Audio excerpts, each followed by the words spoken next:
Programang ito ay rated SPG. Striktong patnubay at gabay ng magulang ang kailangan. Maaaring may masiselang tema, lengguwahe, karahasan, sexual, horror o droga na hindi angkop sa mga bata. Ikaw ang aking dala sa gabing madilim. Ikaw ang Ikinapahamak ni Moira ang pagkikita nila ni Zoe at tuluyan na siyang nahuli ng mga pulis. Idamay kaya ni Moira si Carlos kapag hindi siya nito tinulungan? Magandang araw at ito na nga tayo sa ating pinakaabangang tagpo sa abot kamay na pangarap. Welcome to my channel. Please don't forget to like, comment, and click the bell button para lagi kayong updated sa aking mga videos. Samantala sa Japan, dahil sa mga ebidensyang natuklasan ni Annalyn kay Zoe, ay hindi na niya ito pinaligtas para mahuli ng tuluyan si Moira. Dahil malakas ang kutob niya na nagsisinungaling sa kanila si Zoe at alam niya na nakikipagkita ito kay Moira dahil sa nakita niya ang bonnet na suot ni Moira at ngayon ay na kay Zoe na. At ang taong tumawag sa hotel na nagpa-return call at nang tawagan niya ito ay si Moira ang sumagot. Hindi naman makapaniwala si Lynette at Robert sa sinabi ni Annalyn, kaya gumawa sila ng paraan para mahuli nila si Zoe at Moira. Kinabukasan, nagpaalam si Zoe sa Daddy Robert niya na may kikitain siyang kaibigan. Nag-alok naman si Robert kay Zoe na sasamahan niya ito pero tumanggi si Zoe dahil hindi naman daw siya makikipag-date. Maya-maya ay dumating naman si Annalyn at nakita niya ang tatay Robert niya at si Zoe at niyaya niya si Zoe na gumala. Pero tinanggihan din ito ni Zoe dahil nakakumit na siya sa friend niya na magkikita sila. Sabi ni Annalyn na okay lang yon at sabay yakap niya kay Zoe para mailagay niya sa bag ni Zoe ang tracking device. Ipinagtaka naman ito ni Zoe kung bakit may payakap-yakap pa si Annalyn. Sabi ni Annalyn na masaya lang siya dahil magkakasama sila sa Japan. Ang hindi alam ni Zoe na siya ang magiging dahilan para mahuli nila si Moira at nagpaalam na si Zoe. Pag-alis ni Zoe ay dumating naman si Lynette at Doc Lindon. Habang sinisimula na ni Annalyn na itrack si Zoe, naitanong ni Doc Lindon kung bakit nila nilagyan ng tracking device ang bag ni Zoe. Di ka ba naniniwala na kaya siya nandito ay para mahuli ang mami niya? Sabi ni Annalyn na nasabi niya na ito sa nanay at tatay niya at may mga ebidensya siya na magpapatunay na matagal nang nagkikita ang mag-inang Moira at Zoe. Maya-maya ay nagyaya na si Robert na sundan na nila si Zoe at baka makalayo pa ito. At nagsama na din sila ng mga pulis ng Japan para hindi na makatakas pa si Moira sa kanila. Samantala, hindi alam ni Zoe na ito na ang oras na mahuhuli na si Moira dahil sa kanya. Hindi niya alam na nasundan siya nila Annalyn, Robert, Lynette at Lindon dahil nilagyan siya ni Annalyn ng tracking device sa bag niya. Paalis na sana si Moira para tumakas pero hindi siya nakatiis na hindi sila magkita ni Zoe bago siya lumipad ng ibang bansa. Sa isang park nag-aantay si Moira kay Zoe para magkita. Maya-maya ay dumating na si Zoe at tinawag niya ang mami Moira niya. Umiiyak na napayakap ang mag-ina sa isa't isa. Humingi ng sorry si Moira kay Zoe dahil kailangan niyang umalis. Kaya ikinalungkot naman ito ni Zoe dahil matatargalan bago ulit na sila magkita ng mami Moira niya. Gustuin man ni Moira na isama si Zoe pero hindi niya maatim na masira ang buhay at karir nito nang dahil sa kanya. Pinayuhan niya si Zoe na huwag siya nitong kakalimutan at ipagpatuloy niya lang ang pagkukunwari sa paghahanap sa kanya dahil naniniwala naman sila. At wala siyang pinagsisisihan sa ginawa niya dahil lahat yun ay para kay Zoe dahil mahal na mahal niya ito. Kaya niyakap niya muli si Zoe ng mahigpit habang umiiyak silang mag-ina. Habang magkayakap ang dalawa, ang hindi nila alam ay nakita na sila ni Robert, Annalyn, Lynette at Doc Lindon at may kasama silang pulis. Tinawag ni Robert si Moira na ikinagulat naman ng mag-ina. Sabi ni Robert na Moira, eto na ang katapusan mo. Huwag mo na kaming pahirapan. May mga kasama kaming pulis, sumuko ka na. Gulat na gulat ang mag-ina kung bakit nalaman nila na magkikita silang dalawa. Tinanong ni Moira si Zoe kung kasama niya ang mga ito.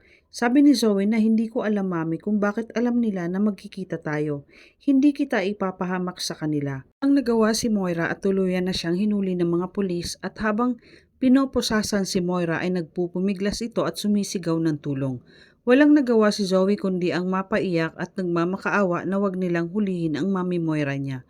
Galit naman na nilapitan ni Robert si Zoe at sinabi na, napakasinungaling mo Zoe, hindi ka na dapat pinagkakatiwalaan pa. Akala ko tutulungan mo kami sa paghahanap kay Moira. At kaya ka pala sumama sa akin ay para tulungan mo si Moira na makatakas. Hindi makaimik si Zoe at galit na tiningnan niya si Annalyn. Habang si Moira ay nagpupumigla sa mga pulis, ay nilapitan naman siya ni Lynette. Sabi nito na hindi ka na makakatakas, Moira. Huli ka na. Patong-patong na kaso ang kakaharapin mo sa Pilipinas. At alam ko na din na ikaw ang nag-utos sa tauhan mo na pasukin ang bahay namin ni Carlos at hindi ako papayag na hindi mo pagbayaran ang lahat ng atrasong ginawa mo sa akin at kay Sir Pepe. Galit naman na sinabi ni Moira na wala kang katibayan na ako ang nag-utos, kaya patunayan mo yan. At tuluyan ang dinala ng mga pulis si Moira. Samantala, sa opisina ng magiging attorney ni Dax, kausap nito si Carlos para ibigay ang bayad sa attorney at palabasan niya na galing ito sa isang anonymous donation ang tumulong kay Dax. At pinakiusapan niya ang abogado na sana hindi sasabit ang pangalan niya sa kaso. At walang dapat makakaalam nito lalong-lalo na si Giselle. Ipinangako naman ng abogado kay Carlos na huwag kang mag-alala, makakaasa kang hinding-hindi ka madadamay sa kaso ng kliyente niya. Habang nag-uusap ang dalawa ay biglang kumatok ang sekretary nito upang sabihin na may nagpupumilit na pumasok. May bisita po kayo, attorney. Ayaw magpapigil. Naitanong ni attorney at Carlos kung sino. Sabi ng sekretary na si Giselle Tanyag po. Ikinagulat ito ni Carlos, hindi niya alam ang gagawin. Nang biglang pumasok si Giselle at nakita si Carlos, ipinagtaka ito ni Jess kung bakit nandito si Carlos. Sabi ni Giselle, anong ginagawa mo dito? Sabi ni Carlos na gusto ko din sanang alamin kung sino ang nagbigay ng abogado ni Dax dahil hindi ako makakapayag na makalabas siya kahit na may bigating abogado pa siya. Kaya sinabi ng abogado na may isang tao na ayaw magpasabi ng pangalan na nagbigay ng abogado para kay Dax. Ipinagtaka naman ito ni Giselle pero iba ang kutob ni Giselle. Maya-maya ay nagpaalam na si Carlos. Habang kausap ni Giselle ang abogado ay tumunog ang telepono ni Giselle at nakita niyang tumatawag si Lynette. Agad naman nitong sinagot ni Giselle. Sabi ni Lynette na Ma'am Giselle, may good news po ako sa inyo. Hawak na po ng mga pulis si Moira. Nahuli na po namin siya. Ikinagulat ni Giselle ang ibinalita ni Lynette. Napaiyak at sa tuwa si Giselle at sinabi niya sa wakas na huli na din ang babaeng yan at mapagbabayaran niya na ang lahat ng kasamaan niya kay Papa.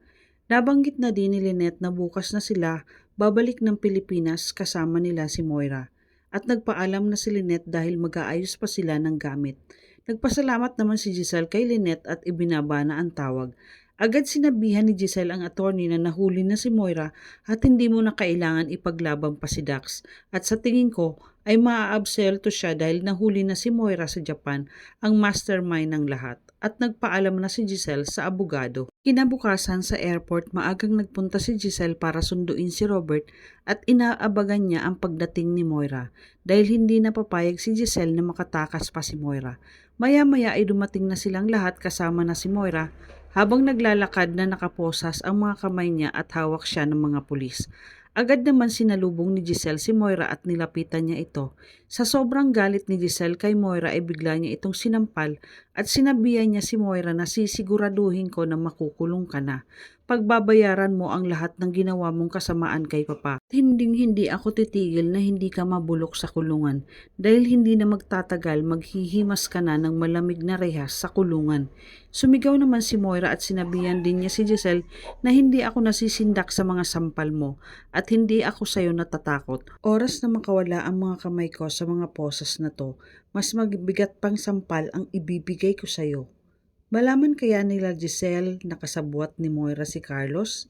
Tulungan kaya ni Carlos si Moira? Madamay kaya si Carlos ngayong nahuli na si Moira? Yan ang ating pakaabangan dito lang sa Abot Kamay na Pangarap. Huwag bibitiw at huwag kalimutan mag-subscribe. Maraming salamat po and God bless.